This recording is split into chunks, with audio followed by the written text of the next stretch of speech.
Hi everyone, welcome back to my channel. My name is Chia. I thought it would be a fun video to go over all the book releases that came out in 2025. I know for certain books, especially if I don't really know who the author is, and also if I'm not really particularly familiar with the writing style of the author, I like to look up YouTube videos. And I thought it would be a clear and concise video to go over all the 25 new releases and talk about my opinions on whether these new releases are worth it or not. This is in no particular order, there's no ranking to it. I'm just going to talk about my opinions, and also I would have loved to arrange it in what months they were coming out from. I didn't get a chance to do that, but here's a list anyway. So let's first get started on the first one that I read this year, which was Onyx Storm by Rebecca Yarros. I love the Fourth Wing series. Fourth Wing I automatically give 5 stars to. When I first read Iron Flame, I really honestly didn't like it, so I gave it a 4 stars. Upon reread, since I reread both books in January before the new one came out, I ended up giving it a 5 stars because there were some particular problems I had with Iron Flame, but I ended up rereading it and I ended up understanding more of where the characters were coming from. And then I went into Onyx Storm. I know there's a lot of mixed reviews about Onyx Storm. If you can hear noises in the background, my boyfriend's playing a game with his friends. Yeah, Onyx Storm I absolutely loved. I'm the particular person where I absolutely love the mixture of lore of the world, and also I would like more backstory. I know a lot of people didn't like Onyx Storm because it jumped around on different places and it was kind of boring to a lot of people, and they wanted more, romance between Xaden and Violet. I thought we got the perfect amount. It showed how much they grew from Iron Flame because of the fact that they were able to communicate with each other, and I think a lot of people were expecting them to have drama, but I'm glad that they grew up enough to actually speak to each other about what the other person needs. I really did like their relationship. I think they are established now. I would be really annoyed if I saw more upending of their relationship at this point of the story. What I want more of is the story, and we got that. I love that we got more of the lore of the world. I love that we explored more of the islands that surrounded the whole entire area, and I love that we got more information about the different dragons up here in this world. And I thought the ending was diabolical. I am so lost at that ending because I'm just having so many questions about what's going to happen in the 4th and 5th book. I'm looking forward to see more different character arcs that we're going to see because of certain choices and certain situations that happened in the last book, and I'm afraid for the rest of the world, so we shall see what happens later on, but I'm very excited nonetheless. The next book that came out that I read in February, I believe, was Rebel Witch. The Rebel Witch is a sequel to The Crimson Moth, and it's just a duology. It finished with Rebel Witch, and it follows a character who is a witch, and her name is the Crimson Moth because she goes around at night being a vigilante and rescuing other witches because they are outlawed in this world. And it follows a character named Gideon who is also a witch hunter. So it's a witch hunter witch kind of romance where it's cat and mouse game. They chase after each other. It's like enemies to lovers, back to enemies kind of situation, especially with the ending. The sequel came out and it was one of the sequels that I was anticipating for the longest time, and I liked it. I liked the way it concluded. It's just that there was some fleshing out that was not included in that book. The more I think about it, the more I wish the magic system was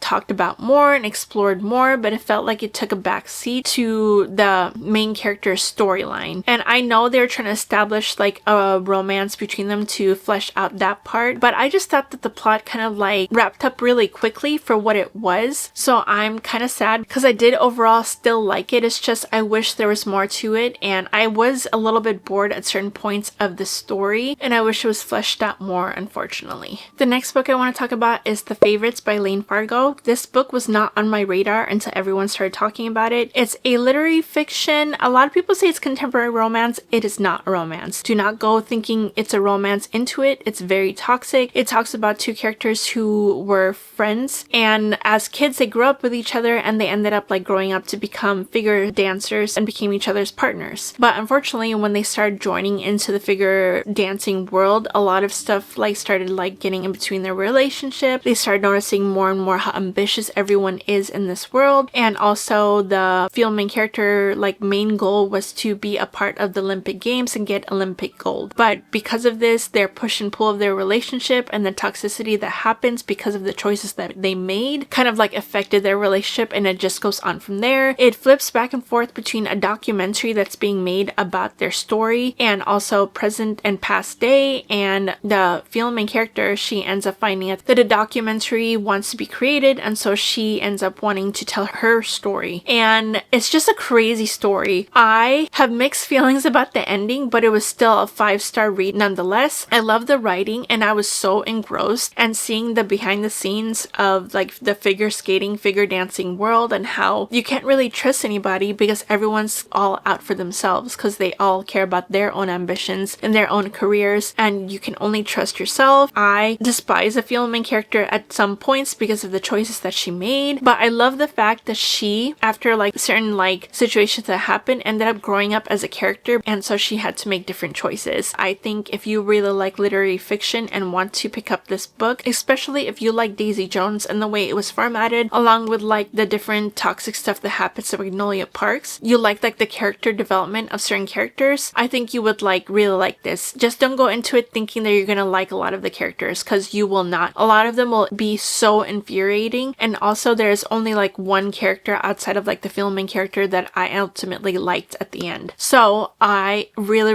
did like this book, and I gave it a 5 stars. The next book I read was Dustbound by Greenwich Analytics. It came out this year. I've talked about Dustbound in my earlier videos from earlier this year. Riftborn was the first book in the Sprithian trilogy. I didn't like it as much, but I liked the ending enough to go forward into Dustbound. Dustbound I really loved. I gave it a 4.5 stars. I love that it was a new different world that's like based in celestial magic, and also I really did like the romance in Dustbound. I thought it was so fleshed out really well, and I love the different stories we found out about like the expansion of the world, and also the enemy was fleshed out even more too, and we saw the side of the enemy as well. I loved the Millman character in this book. He gave like very dark, broody vibes with like a darker magic tint. He's a typical shadow daddy. I actually really like their relationship, and Fia, the filming character, actually grew up really well in this book. So I can't wait till the 3rd book comes out, which is Realmblade. I gave Dustbound a 4.5. I think I mentioned that before. Realmblade is the last book in the Esprithian trilogy. Greenwich Analytics have like been picked up traditionally to be published, and I'm so excited for them, but that means it will be delayed until 2027. So unfortunately we won't be getting it next year, but I'm so happy for them. Next book I read was Blood and Betrayals by Jeanette Rose and Alexis Rune. I talked about this in my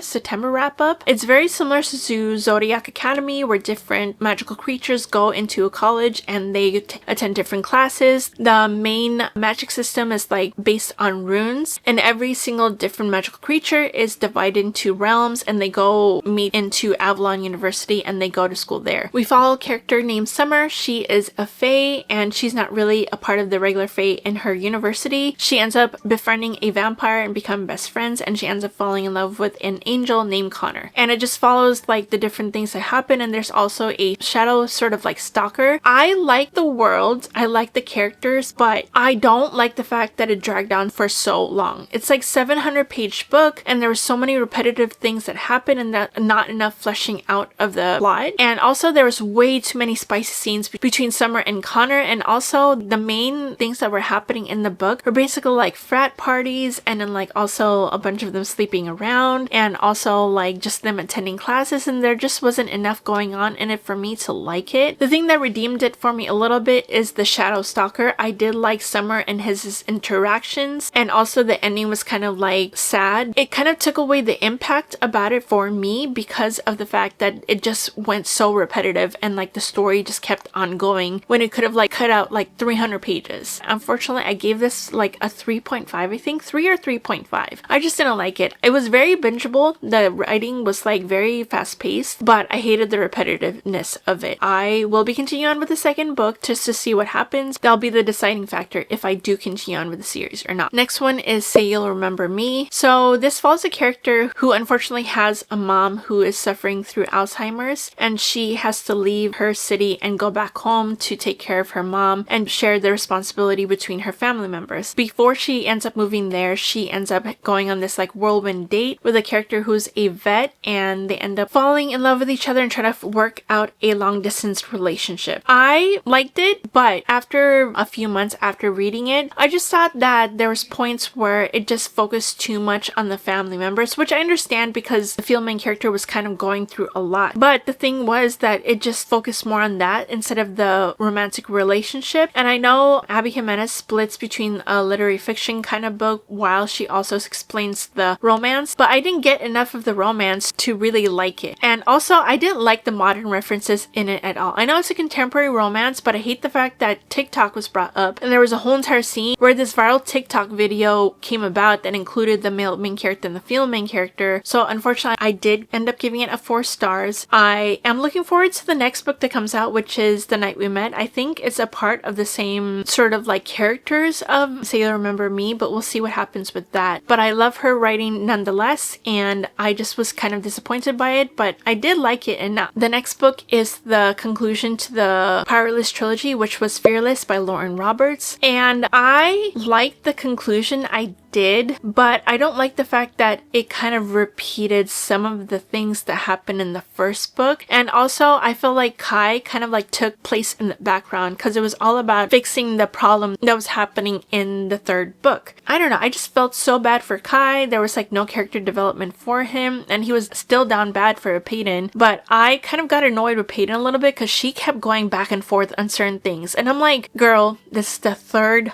book. I don't understand why you're still going back and forth in these decisions. So I just didn't feel she had enough character development for me. And also I thought that an ending for a certain character, I just didn't feel like was a right ending for this character. I thought it was kind of like a cop-out, and I felt so bad for this character, and I wish they had a different ending. Don't know if I will be reading the novella that kind of includes some of the characters in the third book. I just don't feel the need to, and I gave it a 4 stars, but looking back on it now, I might lower it to 3.75. because I just didn't like the conclusion. I think the thing I have with like the Powerless trilogy is that I love Powerless. I gave it 5 stars, and the yearning was great, mainly on Kai's part. But Reckless, I had such problems with that book. Literally nothing happened. I wasted 400 pages of nothing. And then the last one, Fearless, I just didn't like the ending for certain characters, and also I just thought it was so long for no reason. I kind of sad of like the ending of it. I don't find it to be one of my favorite books of all time, so unfortunately I didn't like the conclusion of it, but I still recommend it nonetheless. The next one is Conditions of Will by Jessa Hastings. I had a whole entire reading vlog reading this book along with 2 other releases to see if they're worth it or not. I love Georgia, our female main character. She has to deal with a lot of like different things that happen with her very bigoted southern family that she has to go visit, that she kind of cut off ties with like when she was a teenager because of certain situations, and so she has to go back and like deal with it because her dad unfortunately passes away. And so she has to deal with like her relationship with her family, and she ends up like coming across a person who is a sponsor for her gay brother, and they end up sort of forming a relationship too. I loved it. I loved it so much. I gave it a 6 stars. It's one of my favorite reads of the year, and I absolutely love that book, and it was such a great standalone, so I really did like the release. Next one is Enchantra by Kaylee Smith. This one's sort of like the sequel to Phantasma and the interconnected standalone of the Wicked Games series. I absolutely did like Enchantra. It was more of a spring read compared to Phantasma, which was more a spooky fall read, and I kind of like really did like the whole entire aspect of the games, but I really liked the trials more in Phantasma compared to Enchantra because it was more of like a hide and seek game instead of like the trials that you have to go through the 7 levels of like hell. So I still like Phantasma more than Enchantra, but I still recommend it. The next book is Our Infinite Fates by Laura Steven. This one follows 2 characters who are fated to fall in love in every single lifetime, but also unalive each other in every single lifetime. I loved Laura Steven's writing, but the whole entire execution of the plot I just didn't like. I don't like how there's no backstory about how they fell in love, and also I thought we spent too much time in their past lives to get the feeling of like the romance. And also I did not like the ending. I thought the revelation on why they had to unalive each other all the time was so bad. It was such a out of pocket like revelation and conclusion of the story, and I really didn't like it. So unfortunately I gave it a 3 stars, and I implore everyone to just like, you know, pick up their own books and get their own opinions of things before they just take it at face value from somebody else, because the main creators that I follow, some of the books they didn't like, but I picked it up myself and absolutely loved it. So everything is subjective, especially when it comes to reading and opinions about the books you read. If like it's a highly anticipated read of mine, I always try to read it first before I watch anyone else's else's reviews, because I feel like reviews from other people always affect how you think of it before you pick it up. So take my opinions with a grain of salt, in case I didn't mention that earlier. But no, I didn't like Infinite Fates, but I will continue on with like her different other books. The next one I read was The Rose Bargain by Sasha Payne Smith. This book follows the character Ivy, who is a part of like British society that is sort of similar to Bridgerton, where they have seasons and they are presented to the queen. Their world is ruled by a fairy queen, and she gives a bargain to every single girl who enters their season and tells them that they can bargain with her to get like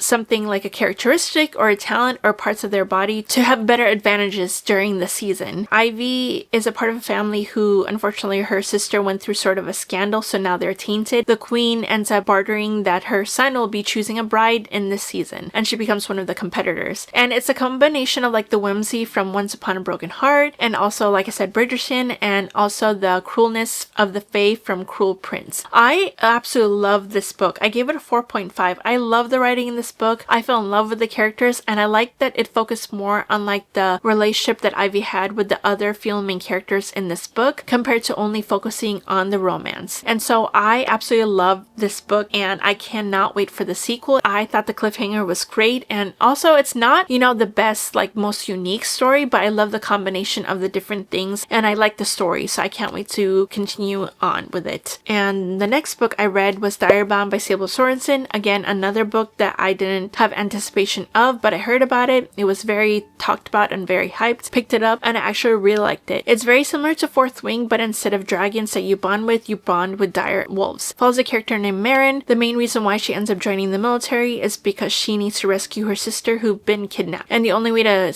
rescue her is to join in on the front lines. In the year that she joins, there is a sort of bonding trial where every single cadet has to go through a bonding trial with direwolves and to see who pairs with the direwolf. So she says, oh, I'm just gonna go through this direwolf like trial, and then when they don't choose me, then I can go straight to the front lines. But she does end up getting chosen by a direwolf, and it just goes on from there. There's a male main broody character who is her instructor named Stark, and I absolutely love this series. It's like not unique, it's not different whatsoever, but I like the feeling of it nonetheless. It embodies like the best like characteristics and qualities of romantasy, and the reason why I love romantasy so much. And the ending was such a huge cliffhanger, and I cannot wait for the second book to come out. It was supposed to come out in July, but the authors did get picked up to be traditionally published, so the second book was delayed, and I can't wait to read the second book, which is called Fury Bound. The next one is Silver Elite by Danny Francis. This book was highly buzzed about when it came out. So many people who had the arcs were giving it a 5 stars, and everyone was talking about it. They were comparing it to Hunger Games and Divergent, but I picked up Silver Elite and I did not like it. I have a whole entire reading vlog of reading it, and I didn't like the character, and the love story was so insta-love. Like seriously, it was so bad. It was so terrible. I didn't like it. I gave it a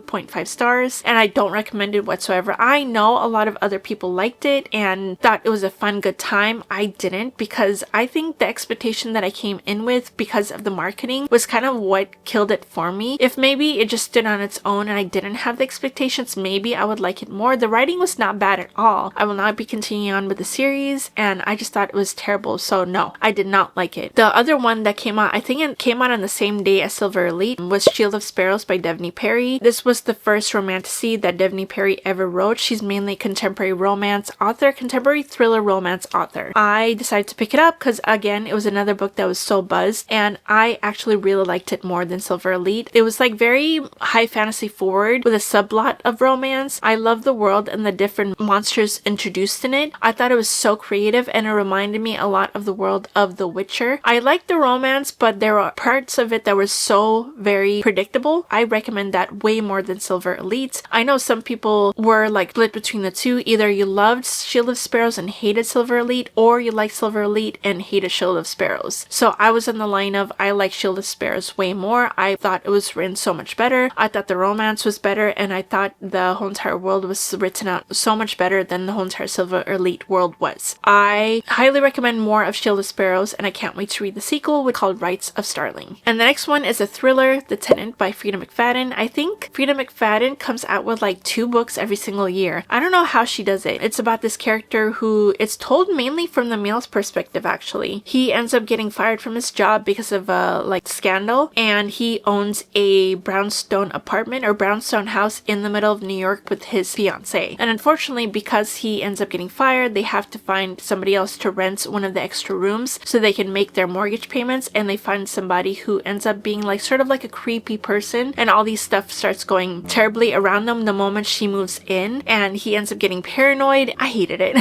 There's so many gross parts of it. It's not one of like the best of Frida McFadden's books. Again, I use her books for a palate cleanser. Sometimes they're hits, sometimes they're misses. This was definitely a miss, and I don't particularly recommend it, especially if you're not into like gross stuff, because there's like a couple of gross scenes in here that I really didn't like. And so no, I do not recommend it, and I gave it a 3 stars. And the next one was Great Big Beautiful Life by Emily Henry. Emily Henry again releases like a new book every single year, every 2 years I think, and this part was her going more into like a literary fiction side compared to just general romance. This one follows a character who is in competition with somebody else to write a memoir about an old Hollywood star, and then these two characters end up interviewing a old Hollywood star, and they have to compete with each other to get that memoir. It's told between present timeline and Margaret's past. Whenever they go interview her, she tells her story and then goes into that chapter. I went into like the proper expectations for it because I know a lot of people just wanted the romance, but they didn't realize that a lot of the chapters were going to get devoted to Margaret's life. And I did like the literary fiction side of it, but there are points when we were in Margaret's story where I was kind of getting bored. I didn't feel the connection to them whatsoever. I still loved Emily Henry's writing, but this is probably going to be one of my least favorite of hers, so I did give it a 4 stars, and I wasn't as disappointed with it as everybody else was, but I didn't really like it as much, and it's not going to be a favorite, so take that as you will. Next is Wild Reverence by Rebecca Ross. This one is in the same world as Divine Rivals and Ruthless Vows. It's sort of like a prequel to it, but it's not involving the characters who were in Divine Rivals and Ruthless Vows. It is more focused on the gods of the world. It follows a character named Matilda, and she is a messenger between the Skywards and also the underworld, and she can basically traverse between the 2 different worlds and send messages. And she ends up like getting into the dreams of a human named Vincent, and due to that they end up like interacting in real life with each other and have like this love story. I loved their love story. It was like written so well, and the yearning between the 2 characters, it was amazing. Rebecca Ross is such an amazing writer. She fleshes out the world so well, and there's like so many quotable things in this book. I read it as an arc. I'm so happy that I was able to get it earlier. Honestly, feel like I like it better than Divine Rivals and Ruthless Vows. I didn't like the sequel to Divine Rivals. Ruthless Vows just didn't focus enough on the fantasy part of it for my liking, and especially since like the first book focused so much on the love story, and for it to just completely be cut out in the second book, I'm just like so disappointed by that. But this one was focused evenly on the plot of the world as well as the yearning of the 2 characters and the development of their love story. I love both of the characters. The tension, it's so good. Highly recommend picking up Wild Reverence. It's one of Rebecca Ross's best, so I highly recommend picking that one up, and I gave it a 4.5. And I also picked up Severin Earth by Sarah Hawley. This follows a character named Kenna. Her town, it follows a tradition where they send in 4 girls into the bog to be taken to the fairy world basically, but Kenna ends up finding out that her best friend gets up chosen for this sacrifice. So to help them out, she goes into the bog to help them out because she knows the bog. She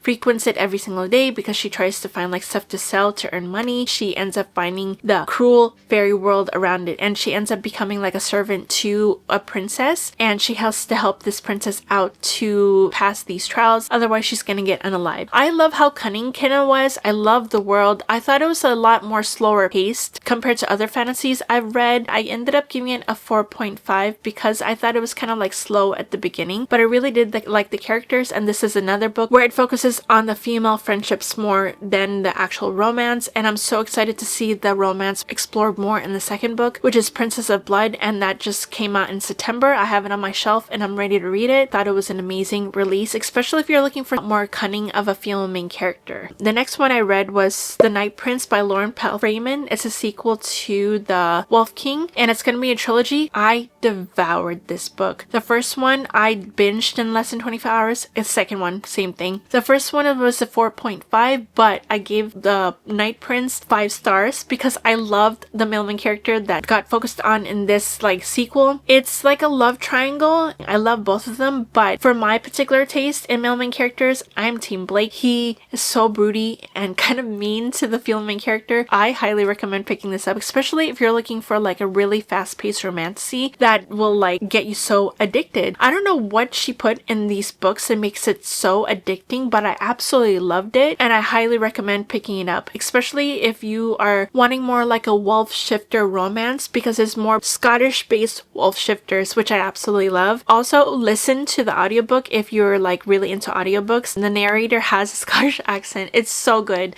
so highly recommend picking it up. Next one is Necromance by Corey Raven, and Necromance is just very gothic. It follows a character who is tasked to go to this haunted mansion to basically expel this evil spirit so the owner can sell it. It's set in like the 1800s. It starts off on a dark, dreary, stormy day. So if you love atmospheric reads that are like not really, you know, based on the plot and it's more like romance forward, I highly recommend this. I gave it a 3.5 because I wanted a little bit more from it, but I think it's a good time nonetheless, and it's not a terrible read whatsoever, so I highly recommend. Sorry for the lighting changes. I'm trying to fight like the sun setting right now, especially since like it's like 4. Wintertime is always the worst lighting. It's hard to film like around this time, but I'm trying to finish this. The next one I want to talk about is Mate by Ali Hazelwood. Now, I had no inkling whatsoever that I wanted to pick up Bride or Mate, but since Mate came out and I heard so many people talking about it, I decided to pick it up and I thought it would be fun to read it for a video. Little did I know I would end up kind of enjoying it. The first one was okay, 3.5 for the Bride. I did like Mate a lot more than Bride. I actually felt more for the characters in this book. I like the romance. It follows wolf shifters, alpha and omega thing. Again, this year was the year of wolf shifters and I read so many of them, but I actually really liked it, and I do like Ali Hazelwood's books. It's just that her books are a lot more lust forward and a lot more spicy than I tend to like for my contemporary romances. I liked it enough that like I enjoyed it and it was perfect for like October spooky season, so I ended up liking it, but I gave it a 3.75 because obviously it's not really my particular favorite genre, and also I thought there was just way too many spicy scenes and I don't like hearing about nodding or being in heat. It wasn't particularly for me, but I did like it nonetheless. The next one I read was a highly anticipated release of mine, which is Night on the Moth. This one came out in April time, but I didn't read it until like October because I wanted to read it more towards like the spooky season and fall season. I loved it. It was so atmospheric. I love Rachel Gillick's writing. This is definitely different than the One Dark Window, Two Twisted Crowns duology. It's a lot more high fantasy forward than romance forward. It was more of like a subplot, and there's like a lot of cathedral religion aspects of this book, and I loved the more gothic feeling than it was in the Shepherd King duology. I love the character of like Bartholomew the gargoyle. The cliffhanger was crazy and I can't wait till it concludes in September. I really like the fact that she writes duologies so we don't have to read like long trilogies or long series, so that we can just get it over with in 2 books and she can write it in concise ways, and I loved it and I can't wait to see the conclusion. I love the story and I love the atmosphere and the characters. I just thought it dragged a lot in certain parts of the book, especially when they start exploring the rest of the world. I thought it dragged a bit and I did get a little bit bored and it was hard for me to pick it up, but once it got like past the halfway point, then I devoured it, so I gave it a 4.25. Next was Alchemy of Secrets. This was Stephanie Garber's first adult fantasy and it came out in September, I believe. It was a very short book. It was like 300 pages. I didn't like it. I love Stephanie Garber's writing. It's so whimsical and fairy tale like, but this one it just didn't match with the person that she wrote about. I just thought she was so naive, and especially since it was supposed to be an adult novel, and I didn't like the story enough. It just like threw out too many in there, and I gave it a 2.75, and I just was so disappointed by this book, so I didn't like this new release of hers. Now next one is Ascended by Greenwich and Lennox. I didn't even know that this book was coming out. I love Deathbound, the second book in the Sprithian trilogy, and I knew this book was going to be set in the same universe but like a different world, and I absolutely loved it. I think I liked it way better than Deathbound. Ascended was amazing. I gave it a 5 stars. I love the celestial magic and the female main character and the trials in the book. I thought the trials were so unique and so well done, and I loved how they were all different and how it was high stakes the whole time, and I was getting so nervous in the last 100 pages, and that ending cliffhanger was amazing, and I can't wait to see how it is included in the different like parts of Esprithian because of the way it ties into it. So I can't wait to read the second book to it. It's just gonna be duet, and I'm so excited for everyone to pick up Ascended. And then the next one I read was Time of Your Life by Jessa Hastings. I was kind of like iffy about picking up this this book because I heard it's so toxic, even more toxic than BJ and Magnolia was. I hated the male main character. He was terrible. He was so toxic, so arrogant, so conceited, and also he was like such a hothead and like did actions without thinking about them. He didn't want to talk to anybody. I loved Isolde Moore, which is the female main character. I thought her story was so much better, but he flew off the handle so much, especially with like the stuff that he found out about her backstory. He pissed me off so hard, but it was such a bingeable read and I can't wait to pick up the next one to see how their story ends. I really hope they don't end up together. I really did not like their romance whatsoever. It's set in the 90s. She is a 90s supermodel. He is the leader of a rock band, and I don't know, it's just so toxic. Oh my god, it was so toxic. I enjoyed it, I guess, but I can't recommend it. And the next book I read, If It Makes You Happy by Julie Owen. This was another unexpected pickup of mine. I heard so many people talking about it. It's a contemporary romance. That's another book that's set in the 90s. It follows a character named Michelle who goes to a place called Copper Run, Vermont, and it's sort of Stars Hollow-esque. It's very similar to that. The cover of the book is so beautiful. It has like the same gazebo that like Stars Hollow has. I love the book so much. I gave it a 4.5 stars. If you like seasonal reads, pick this up. It's so perfect for this time of year. It goes through all the major holidays. I love the love story of it. It's so wholesome. It reminds me a lot of like the 90s sitcoms and the wholesomeness approach of like the solutions to the problems that all these characters has. It explores not only like the